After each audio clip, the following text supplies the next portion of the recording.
상황 하나를 이야기 드리고 싶어요. 이건 굉장히 신중해야 된다고 생각합니다. 저는 막 지르는 스타일은 아니기 때문에. 근데 지금 영등포을에서 벌어지고 있는 진짜 네거티브 이거 심각하다라고 저는 느껴요. 그러니까 이런 문제가 부딪히면 김민석 위원장이 뭐 저한테 뭐 어떤 이야기를 하거나 그러지 않아요. 나도 언론 보고 알아 상황을. 근데 예를 들면 이런 겁니다. 그 전에 김민석 위원장이 출마 선언할 때도 그 비슷한 내용의 이야기가 있었어요.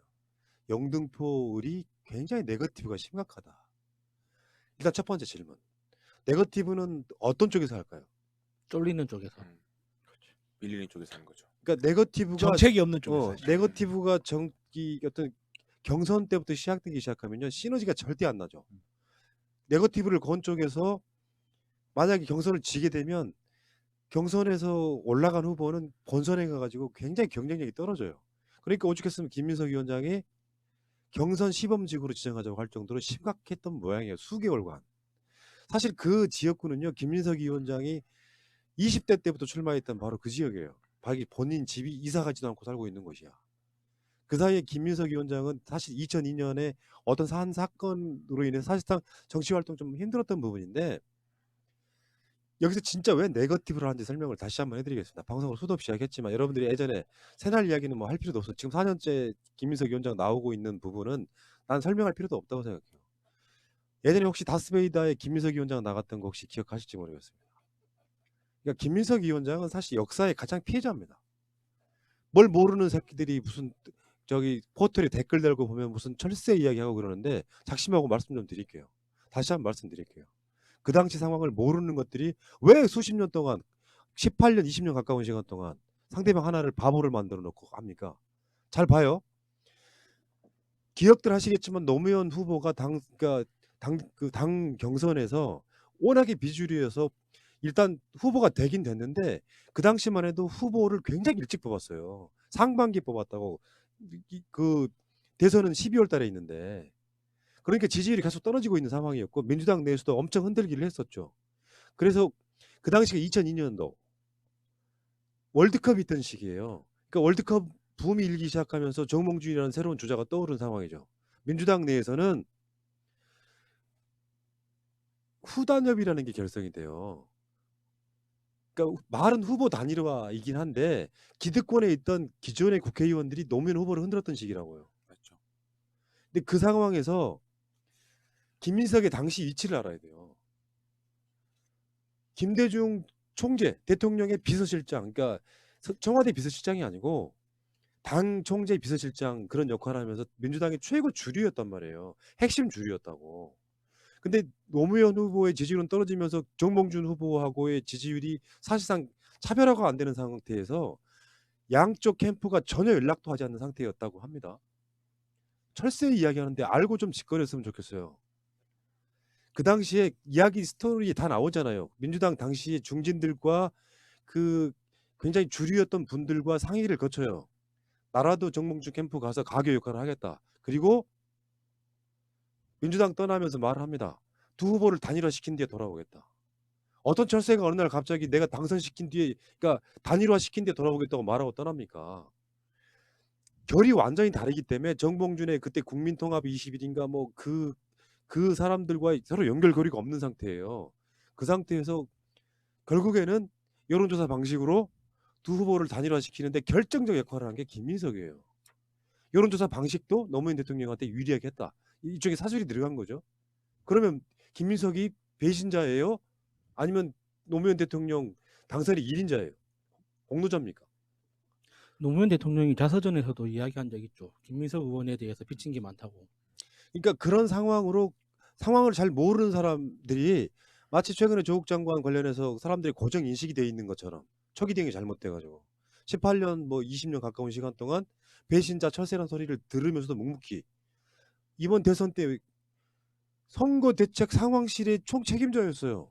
하루에 한두 시간도 못 자 가지고 길거리 걷다가 머리 부딪혀 가지고 사고 나고 할 정도로 그렇게 개고생했고 심지어 제가 알고 있기에는요. 청와대 정무수석과 민주당의 사무총장 후보 중에 하나였습니다. 배신자한테 누가 그걸 줍니까? 추미애 대표 시절에는 민주당 당명 지키고 있다가 아무 조건 없이 통합했죠. 무슨 공천 보장 받은 것도 아니고 그래서 민주당이나 당명 지금 쓸 수 있는 겁니다. 민주연구원장 하면서 기본적으로 정책 어떤 기반을 깔았죠. 근데 그게 신경민 의원 지역구에서 실제로 제가 누가 그러는지 제가 대충 알아보니까 그쪽 분들이 그런 식으로 네거티브를 하는 거예요. 철새 나오면 안 된다. 그러면서 공천 대상도 아니고 뭐 컷오프 대상이다 이렇게 하면서 실제로 면접을 하는데 민주당 당사 쪽에 실제로 그런 사람들이 가가지고 김민석 위원장을 까는 상황을 만들어요. 노무현 대통령 단일화할 때 그분은 뭐 하셨을까요? 심지어 신경민 의원은 김민석 후보의 같은 대학 같은 과 10년 선배예요. 그럼 네거티브로 이 선거를 하기 시작하면은 그 지역 어떻게 될까요? 근데 왜 네거티브를 할까요? 물론 사람들이 공관하는 게 있겠지만 내가 그래서 오죽했으면은 내가 2002년에 내 어떤 잘못을 사과한다고 말씀하시길래 내가 그랬어요. 김민석 위원장한테. 사과할 상황 아닌데 인정하는 꼴이 돼 버리잖아. 그러니까 당의 주류 입장에서 보면 노무현 후보라고 하는 비주류가 이러지도 저러지도 못하고 있는 상황에서 어차피 정몽주로 단일화될 가능성이 없는 상태를 만들어 가지고 서로 단일화시켜서 뭔가 출마를 하게끔 그래서 그게 정권교체 미랄이 되게끔 이회창 후보가 압도적으로 앞서고 있는 상황이었단 말이죠. 두 후보가 그나마 단일화돼야만 이길까 말까 한 상황. 그 속에 어떤 철새가 단일화시키고 돌아오겠습니다라는 기자회견하고 갑니까? 근데 지금도 많은 사람들은 후단협과 김민석을 혼돈한단 말이에요. 근데 그런 걸 악용해 가지고 저 사람은 지금 경선 대상도 아닌데라고 막 피켓 들고 시위하고 지역 내에서 그렇게 소문 퍼뜨리고 다니고 그런 네거티브 하면 안 된다는 거죠. 그러니까 모르는 사람은 그럴 수 있어요. 아직도 그 우리 유튜브나 채널에 채널 팟캐스트에 김민석 의원이 나온다는 게 보이면은 그냥 악플만 달고 씩 가버리는 사람들. 썸네일에 김민석 의원 얼굴이 보이면 악플만 달고 방송을 안 들어보고. 그러니까 전체적인 맥락을 모르는 사람들은 자기가 모르니까 모르는 죄로 그런 실수를 할 수 있는 거죠. 근데 신경민 의원은 그러면 안 된다는 거예요. 만약에 신경민 의원이 자신이 그러니까 왜 영등포에서 계속 국회의원을 해야 되는지 정당한 이유가 있다면 그걸 가지고 떠들어야죠. 아니 사실도 아닌 걸 가지고 이런 식으로 그거를 묵인하고 있는 것 자체도 잘못이지만 자기 스스로 지칭하지는 않았지만 어느 방송에 나와서 그런 이야기 했었잖아요. 철새는 안 된다. 그게 김민석이라고 지칭하지는 않았어요. 근데 선거 때만 되면 돌아오는 철새들은 주민들이 받아들여서는 안 된다. 이런 건 누가 봐도 뻔한 거 아닙니까? 상대방이 누군지가 분명한데.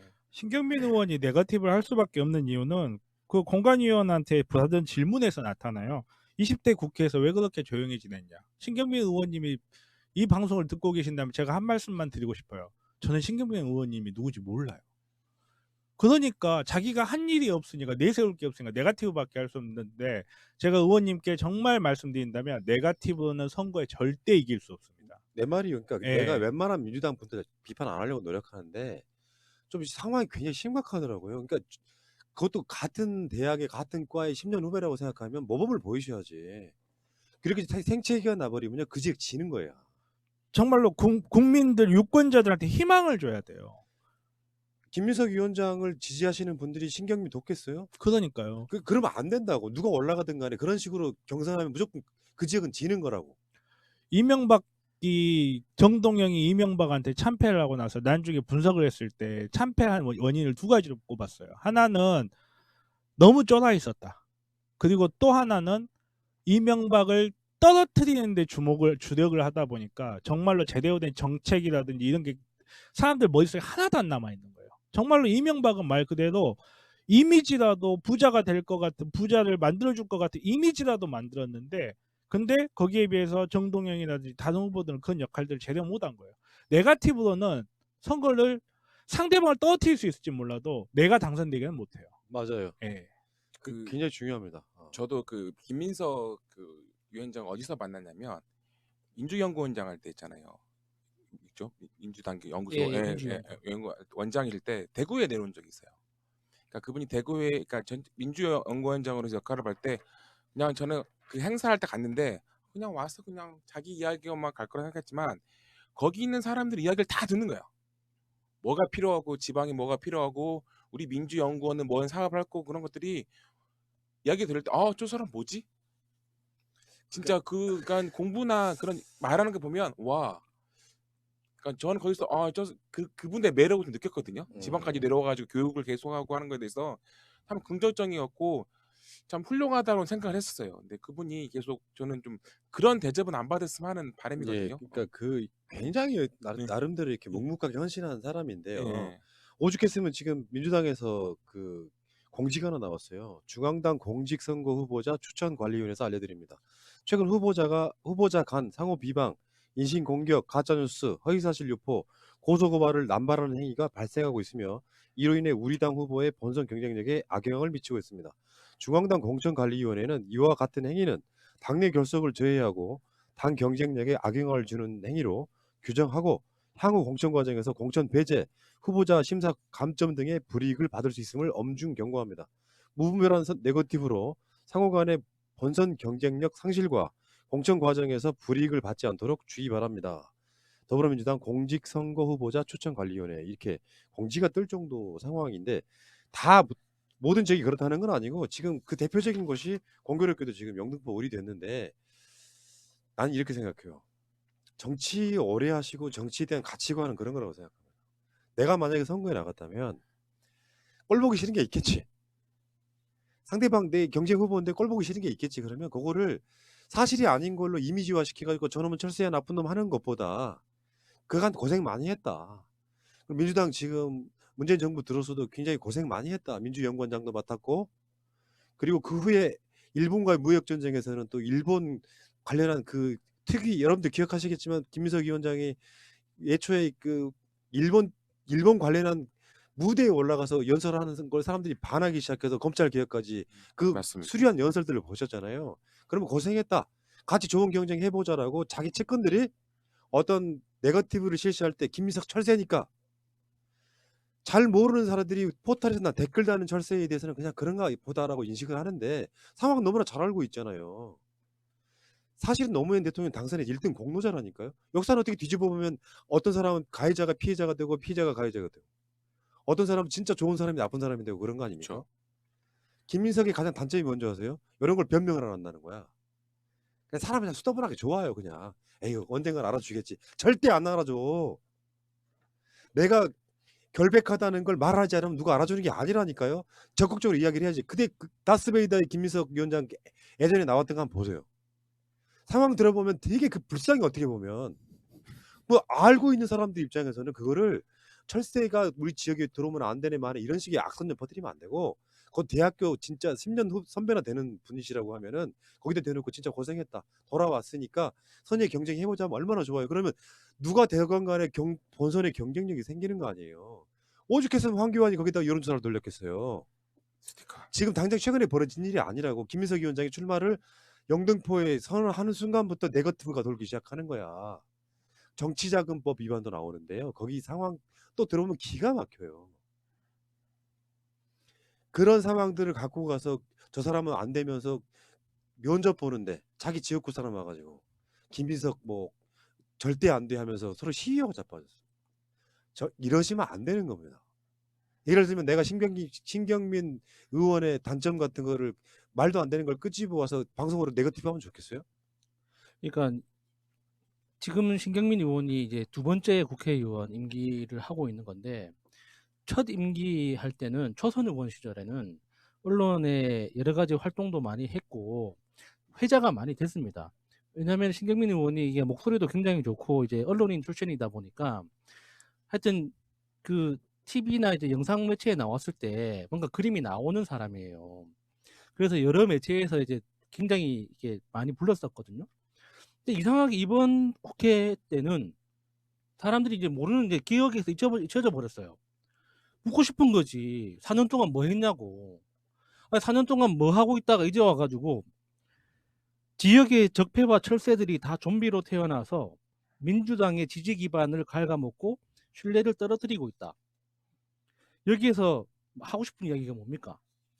누군데요, 그게? 적폐와 철새, 그러면 그동안 민주당을 위해서 그러니까 민주당의 그 당명을 지키기 위해서 혼자서 고생하면서 그 이름을 지켜왔던 사람은 그 적폐라고 이야기하는 것 자체가 이상한 거 아닙니까? 진짜 묻고 싶어요. 그동안 4년 동안 뭐 했는지, 그리고 앞으로 4년 동안 뭐 할 건지, 뭐 하려고 국회의원을 더 하려고 하는 건지 이야기를 하라고. 사람 욕하지 말고. 그러니까 지금 문재인 정부 들어서 가장 고생한 정치인 중에 한 명이에요. 김민석은. 근데 그 관점에서 마지막으로 이제 결론을 지을게요. 네거티브라는 게 그런 거잖아요. 내 이야기를 하지 않고 내 정책을 말하지 않고 같은 동료의 단점을 그것도 좀 잘못된 뉴스로 만들어진 이미지를 끌어와서 넌 철새니까 정치하면 안 돼라고 지역에 악선전을 보내고 있다면 좋은 정치인이라고 할 수 있겠어요? 그런 정치인 하지 말았으면 좋겠다는 생각이 들고요. 앞으로도 나 같은 경우는 신경민 의원이 뭘 못했든지 어떤 단점이 있는지는 방송을 이야기하지 않겠습니다. 알지도 못하거니와 관심도 없거니와 그러면서 뭔가 신경민 의원이 만약에 본선 경쟁 올라가면은 내가 신경민 떨어뜨릴 운동을 해야 돼? 이렇게 말을 했지만 당선시키려고 노력을 해야 될 거 아니에요. 맞습니다. 미력 하나만 힘이 될지 모르겠지만 그런 결과물들을 지켜보시라는 거죠. 저 사람이 되면 안 돼 하고 선거를 보는 것보다 저 사람이 돼야 되는데 하고 선거를 보는 게 선거가 훨씬 재밌겠죠. 예, 정말 국민들한테 희망을 주는 그런 선거가 될 수 있으면 좋겠어요. 뭐 네거티브 뭐 어쩌고 편파 방송 한다고 그러는데 편파 방송이라는 개념이 아니라 민주당 국회의원들 중에 일부는 이런 분들이 있는 거예요. 하위 20%인 누가 들어있을까 난 궁금하지 않습니까? 알고 싶어요. 제가 짐작되는 사람 몇 명 있지만 침묵하기로. 못 올래요. 알고 싶지 않아요. 자, 알겠습니다.